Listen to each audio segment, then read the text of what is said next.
Պեկ նախկին նախագահ ֆինանսների նախկին նախարար Գագիկ Խաչատրյանն ու որդիները ապօրինի գույքի գործով հաշտության առաջարկություն են ներկայացրել։ Դատախազությունը նախկին պաշտոնյայից ու նրան փոխկապակցված անձանցից պահանջում է ավելի քան 40 միլիարդ դրամ, 210 անշարժ գույք, որից 60-ը Երևանում, այդ թվում ամերիկյան շքեղառանձնատան 1/3-ը։ Դե կոնկրետ որ գույքերի կամ դրամական միջոցների շուրջ են պատրաստ Խաչատրյանները հաշտության գնալ, կողմերից եւ ոչ մեկը դեռ չի բարձրաձայնում։ Գլխավոր դատախազությունը քննարկում է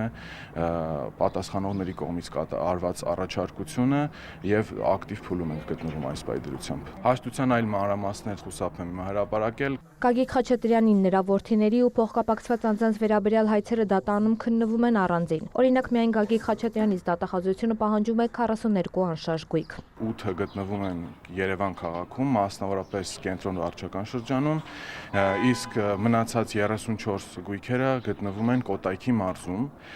Մենք ունենք նաև ներկայացված պահանջում ընկերությունների բաժնեմասերի բռնագանձման խնդրանք։ Այդ ընկերությունները 4-ն են, որոնցից 3-ի մասնակցությունը դատախազությունն ամբողջությամբ է պահանջում։ Այդ ընկերությունների թվում է նաև Երևան մոլը, որի 50%-ի իրական շահառունը դատախազի Գագիկ Խաչատրյանն է։ Բացի այդ, իրավասու մարմինը Պեկ նախկին նախագահից պահանջում է նաև 3 միլիարդ 360 միլիոն դրամ։ Նույն դատանում քննվում էր նաև Գագիկ Խաչատրյանի կրտսեր որդու Արտյոմ Խաչատրյանի ենթադրյալ ապօրինի գույքի գործով նիստը, նա ևս հաշտության առաջարկություն է ներկայացրել։ Հայցապահանջում ներառված է ընդհանուր առմամբ 53 անշարժ գույք, որոնցից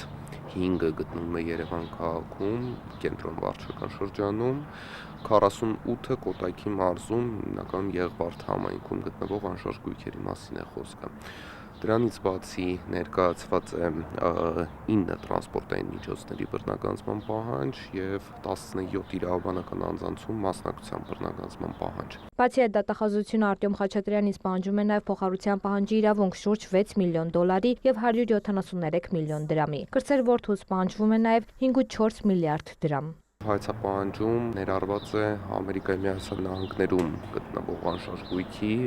1/3 մասի, 1/3 բաժնի բռնագանձման պահանջ, իսկ անհնարինություն առաջանալու դեպքում այդ գույքի ձեռքբերման արժեքի չափով գումարի բռնագանձման պահանջ։ Դատարանն այս նիստին կողմերին 1 ամիս ժամանակ տրամադրեց հասկանալու ընդհանուր հայտարարի գալիս են, թե ոչ։ Տաթև Խաչատրյան, Արման Թովմասյան, լուրեր։